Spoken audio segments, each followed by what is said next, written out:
Os irmãos vão encontrar 2 Pedro um pouco antes, depois de algumas epístolas e alguns livros. 2 Pedro, capítulo 3, versículo de número 18. Deus é bom e a sua misericórdia dura para sempre. Glória a Deus. Os irmãos que encontraram, digam amém. Meus irmãos, assim está escrito na palavra de Deus. Antes crescei na graça e no conhecimento de nosso Senhor e Salvador Jesus Cristo.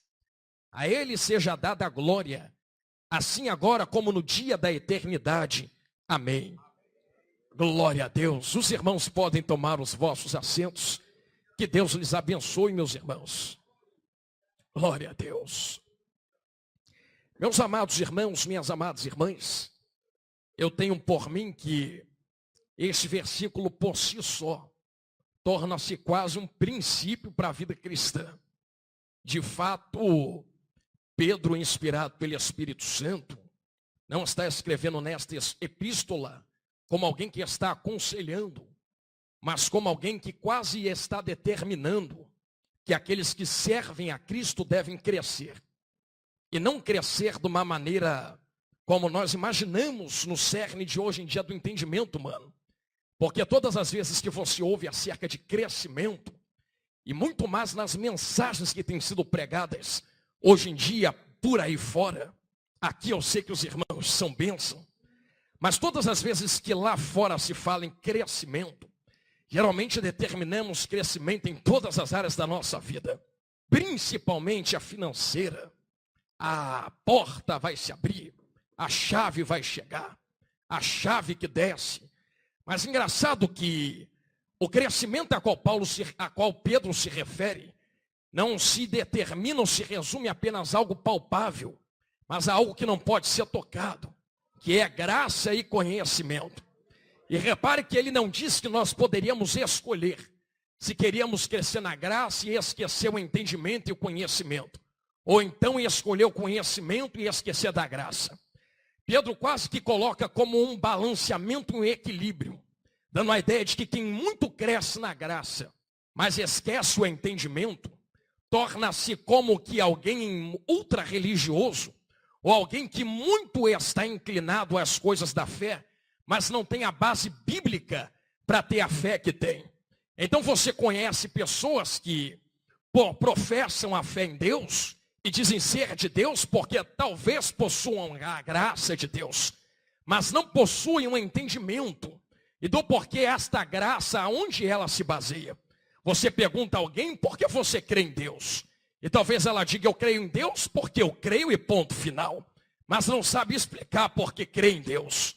Mas existe a contrapartida de pessoas que muito crescem no entendimento e no conhecimento, mas esquecem de crescer na graça e se tornam tão engessadas no conhecimento que já não conseguem mais sentir a presença de Deus através da letra que pula das folhas da Bíblia. É por isso que Pedro não diz cresçam somente na graça, porque quem muito cresce na fé ou somente na graça e esquece o entendimento e o conhecimento, não tem base para a fé ou para a graça que está crescendo em si. Mas quem muito cresce no entendimento e esquece a graça, torna-se alguém cru, gelado e engessado, que muito conhece, mas não consegue sentir nada daquilo que conhece. Por isso Pedro traz à tona que haja um equilíbrio no teu crescimento. Todas as vezes que tu muito crescer na graça, puxa o conhecimento também. Mas quando você muito crescer no conhecimento, não esqueça da graça de Deus, porque sem a presença nada seríamos nesta terra. E se os irmãos perceberam e entenderam isto que Pedro coloca a nós, começamos a entender que este entendimento e este conhecimento por si só traz a graça e a fé de Deus às nossas vidas. Talvez você já tenha ouvido alguém falar aí fora que já leu a Bíblia de capa a capa e conhece a Bíblia de capa a capa, mas não tem a fé e nem a graça de Deus. E você olha no olho da pessoa e a pessoa muitas das vezes até diz: eu li a tua Bíblia, eu li o teu livro de capa preta, e eu posso dizer, eu não consigo acreditar nesse Deus. Esse Deus não existe, porque essas coisas que estão escritas aqui não tem lógica. E talvez você pergunte a ele por que não tem lógica, e a primeira coisa que vão dizer é: Deus diz que criou todas as coisas lá no início em Gênesis e gritou: haja luz. Isto é impossível. E certa vez eu fui conversar com uma pessoa e perguntei para ela: por que é impossível? E por que você não crê que Deus existe? E ela disse assim: porque existem 3 coisas que são necessárias para alguém poder existir. Essa pessoa disse assim: a primeira coisa que é necessária para Deus poder existir, teria que ter tempo antes de Deus. Segundo, teria que ter matéria antes de Deus. E terceiro, teria que ter espaço antes de Deus. Se Deus cria, tem que ter espaço para colocar a criação. Então, se ele cria, o espaço não pode existir. Porque se o espaço não existe antes dele, aonde ele colocaria aquilo que ele criou? Então não existe Deus. Segundo, você diz que Deus traz a existência. Os cientistas dizem que não se pode criar alguma coisa do nada. Só se pode transformar alguma coisa que já existe em outra coisa. Você grita aí que Deus disse: haja luz e houve luz. Não dá para acreditar nisto. A ciência não corrobora com isto. E terceiro, você diz que Deus criou o tempo. É impossível, porque todas as coisas precisam estar agarradas no tempo. Eu olhei para ele e disse assim: você talvez tenha um entendimento. Você leu a Bíblia, mas leu sem a graça de Deus. Porque quando você lê, você começa a entender que isto aqui não são apenas letras organizadas dentro de uma folha. Entenderam na direita? Não são apenas frases bonitas como um jargão de pregador para a minha vida ficar bela. Quem começa a ler isto aqui com a graça de Deus, percebe que é a própria vida pulando dessas folhas.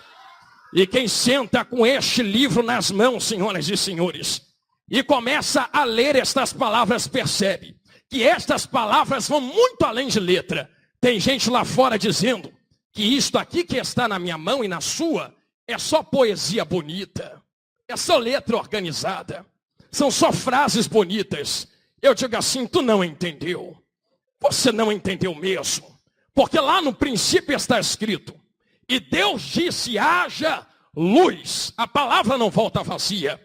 Quando a palavra saiu da boca de Deus e criou todas as coisas, Deus poderia ter usado a mão para criar, mas usou a palavra. Deus poderia ter usado o pé para criar, mas usou a palavra.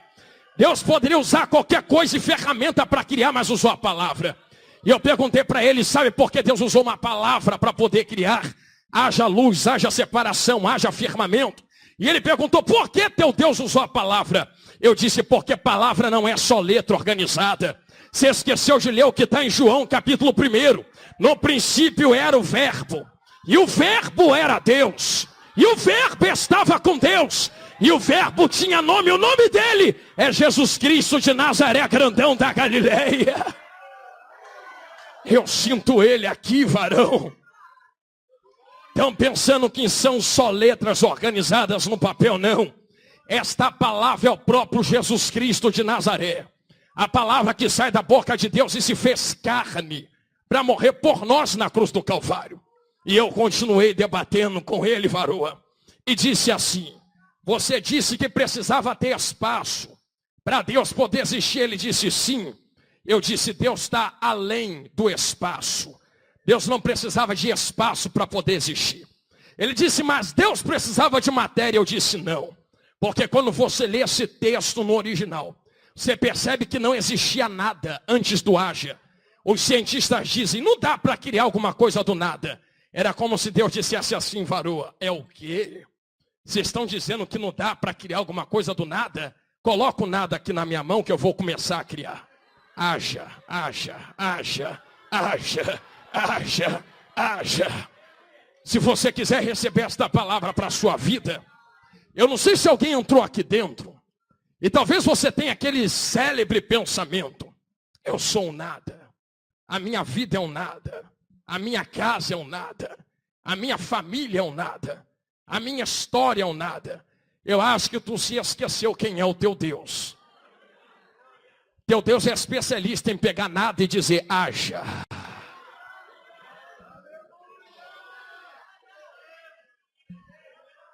E eu continuei dizendo com ele: varão, tu diz que Deus precisava estar no tempo, tu não conhece Deus.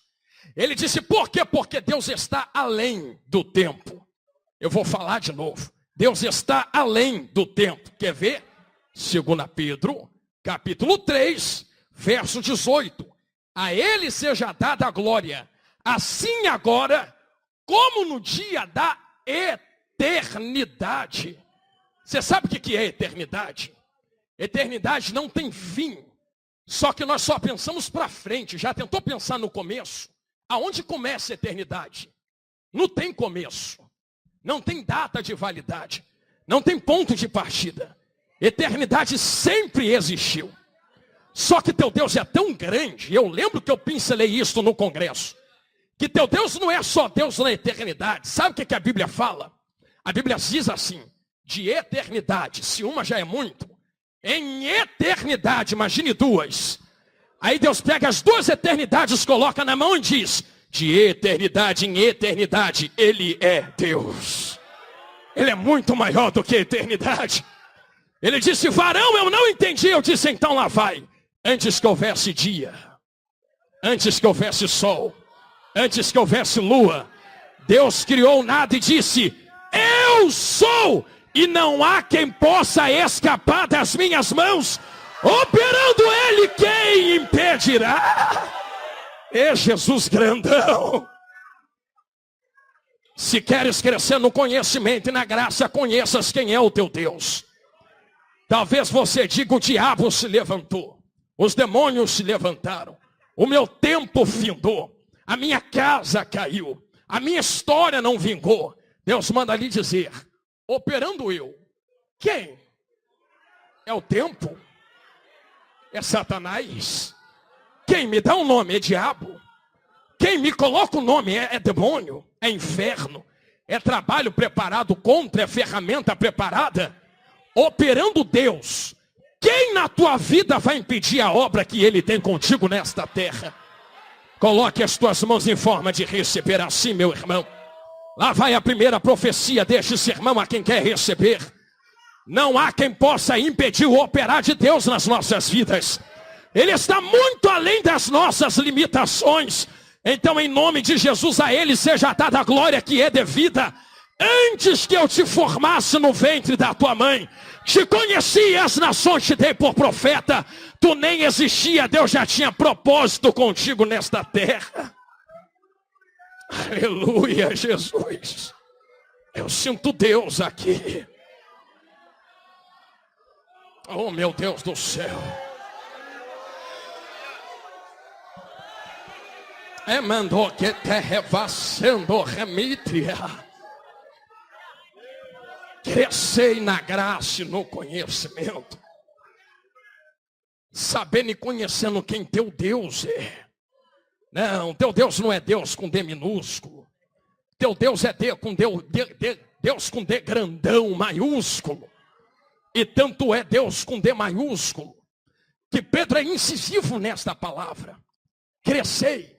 E quando imaginamos crescer, imaginamos que o crescer seja exterior. Permita-me falar com calma isto. É uma palavra muitas vezes difícil de compreender.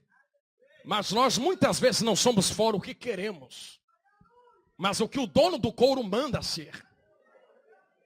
Eu sei que vai ser uma palavra difícil, mas você lembra quando ele chamou Jeremias no ventre da mãe e disse, antes que eu te formasse, eu já tinha te entregado por profeta?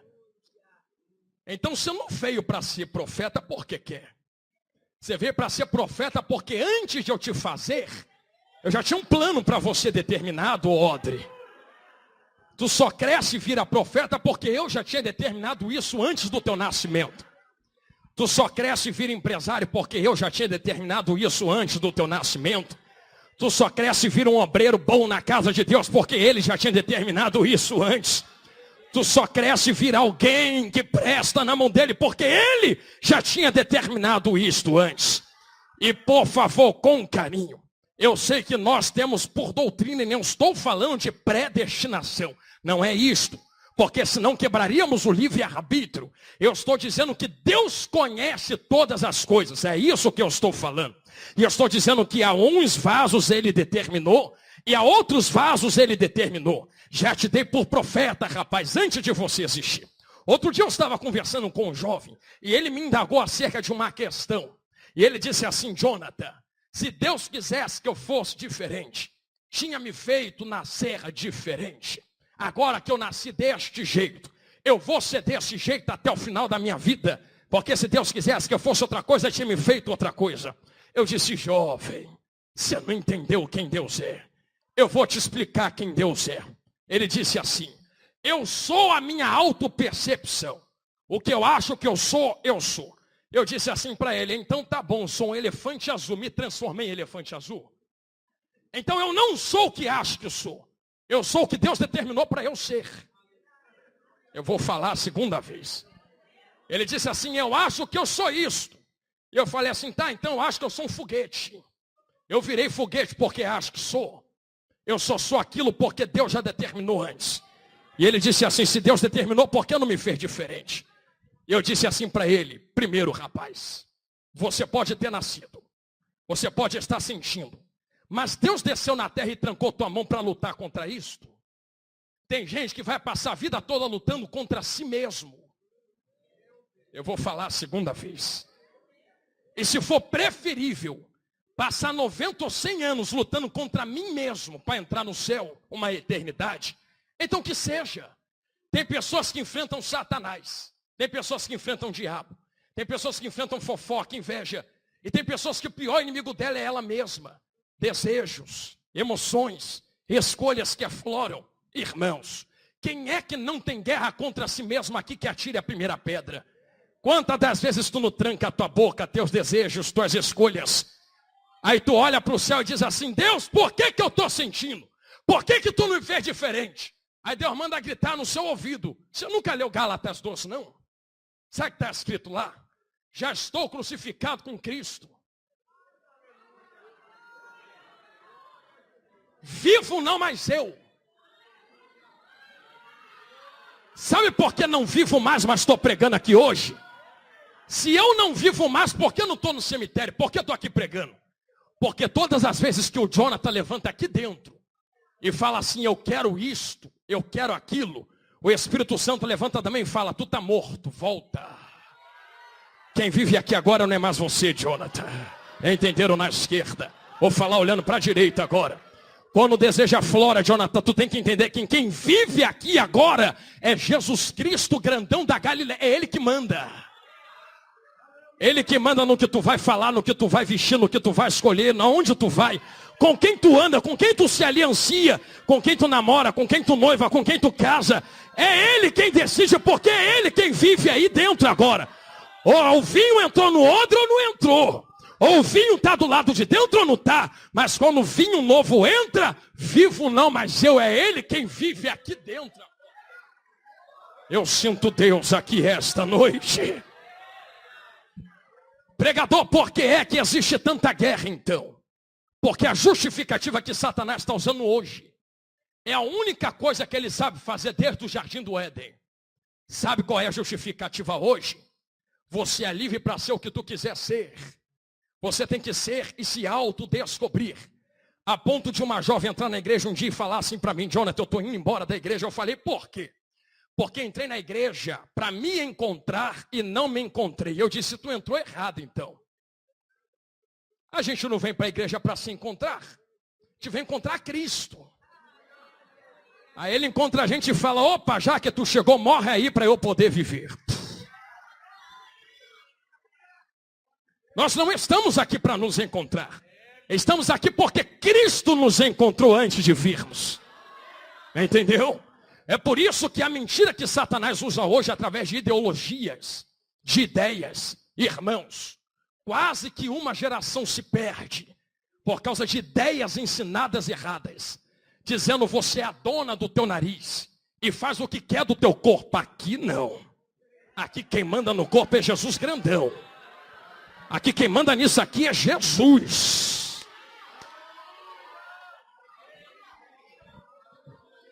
Essa mentira não começou de hoje. Você acha que essas ideias revolucionárias que andam o planeta e que com carinho a palavra de Deus tem que se cumprir mesmo, vai acontecer uma hora ou outra, mas enquanto a igreja for resistência. Eu aprendi uma coisa com um pastor amigo meu e ele disse assim: Jonathan, você já viu o sal dentro da carne? O sal está lá para impedir a carne de apodrecer.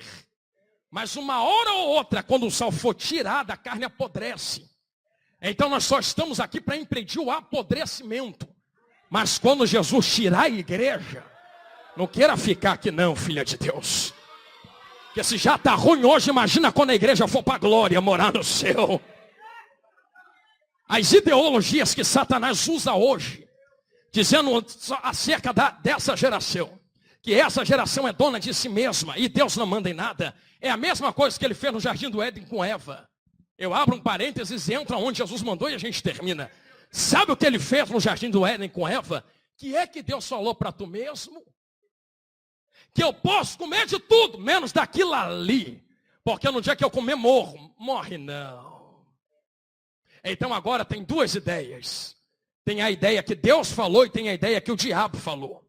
Deus falou que morre, o diabo falou que não. Está acreditando em quê? Deus falou que se comer, certamente morrerá. Satanás diz que não morre, pode comer. Eu posso botar no português claro para chegar no crescimento da graça, conhecimento. Sabe o que Satanás estava fazendo? Ele estava pegando uma mentira e camuflando de uma verdade. Eu vou repetir. Ele estava pegando algo que parecia verdade, mas não era. E entregando e dizendo, come desta verdade. Mas quando se entra na verdade, encontra-se uma mentira. É melhor uma verdade de Deus que dói, mas me salva, do que uma mentira doce camuflada de verdade e me leva para o inferno. O que Satanás estava dizendo é, tu é livre ou não? Sabe o que Eva disse? Sou livre porque Deus deixou comer de tudo. Só não deixou tocar naquilo, então não é livre. Porque se fosse livre, estava tocando naquela árvore também. Olha a ideia. Se é livre, vai lá e faz o que Deus mandou não fazer. Só que a liberdade não consiste em fazer o que dá vontade. Vou repetir. Liberdade não é fazer o que dá vontade. Na hora que Eva estava indo, Deus trancou a mão dela.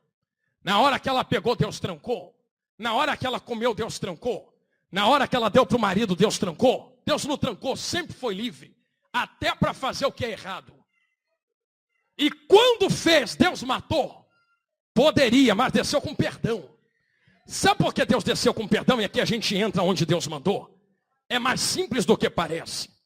A liberdade que Satanás pregava a Eva é fazer o que dá na telha. Fazer o que dá vontade. Faz o que deseja, Eva. Se tu quer comer e o fruto é bom de aparência, por que não comeu ainda? Por que não pegou e fez ainda? Por que não foi lá e colocou a mão ainda? Só que Deus nunca impediu de fazer.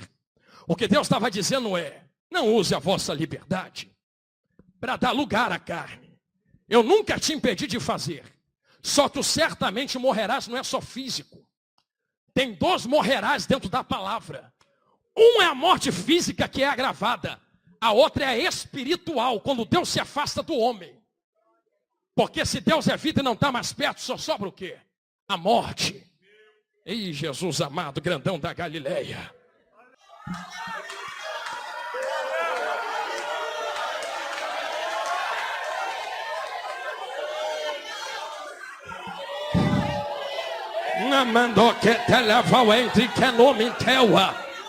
Feche teus olhos e não abra neste momento. Uma glória repousou sobre nós.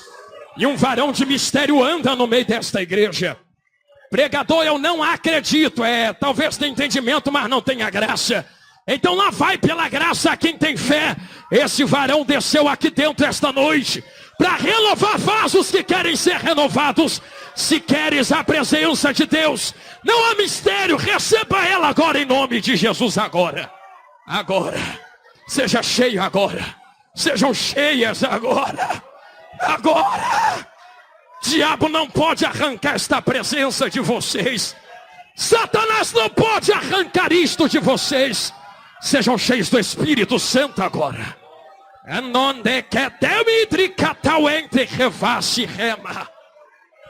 Fale a língua estranha que já não falava mais. Receba renovo dentro deste odre agora. Desemboca este vaso e recebe deste azeite agora. Meu Deus, olha como ele está enchendo o odre lá atrás da igreja. Olha ele enchendo os odres aqui na minha esquerda. Olha ele enchendo os odres aqui na frente. Só sai odre vazio se quiser. Odre que quer ser cheio, receba o vinho agora. Aleluia. Calau entre que levaçando rementre rema. No bidicatal entre revasse remanutri ema. Coloque a mão em forma de receber, irmãos. Eu devolvo o microfone a quem é de direito agora. Eu não sei como você entrou aqui dentro esta noite, mas eu sei como tu podes sair. Se as tuas forças entraram no limite, se as tuas forças entraram findando ao final, eis aí o vinho novo que entra e cresce com graça e entendimento. Receba a alegria que o mundo não pode lhe dar. Receba a força que o mundo não pode te entregar. Receba a paz que só o Espírito Santo pode lhe dar. Sejam cheios esta noite até o toque da última trombeta. Em nome de Jesus. Ai, derremata catal entre que leva o ente rema. Na mandonde que teua. Varão que passeia. Anamandubi catal entre que leva o entre remitria. Meu Deus, a glória de Deus está aqui, irmão. A glória de Deus está aqui. Pregador, inventa alguma coisa aí para eu sentir. Eu não. A glória dele é suficiente. Ela chegou. Ananjorema catal entre que leva o itre revacire. Jesus.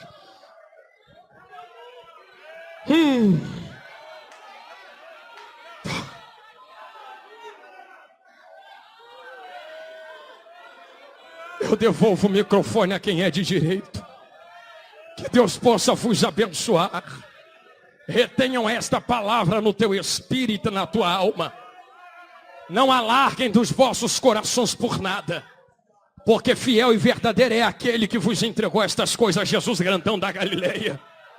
E verdadeiras são estas palavras para dar vida a quem quer vida. Deus vos abençoe, meus irmãos, em nome de Jesus. Eu agradeço a minha rica oportunidade. Amém.